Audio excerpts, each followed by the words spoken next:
Welcome to the world of Canal Constructor. Here, you can personally build magnificent dams to allow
Chiu chiu đun đun đun, chiu chiu đun đun đun, chiu chiu đun đun đun, chiu chiu chiu chiu đun đun.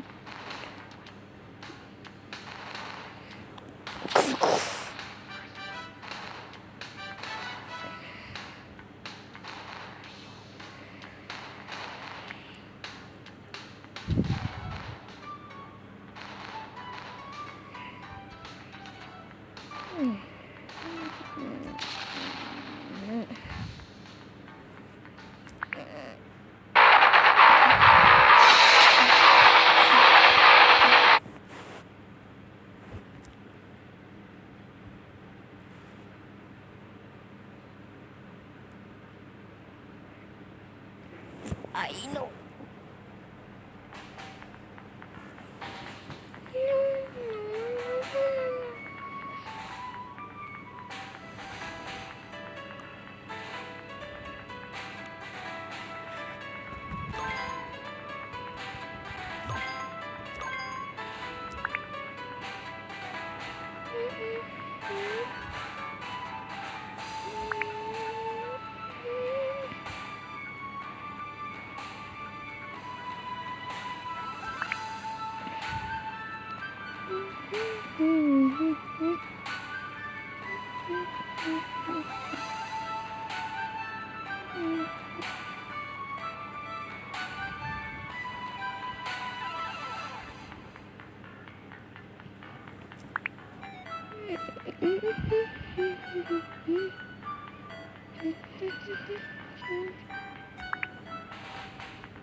Yên trú nữa.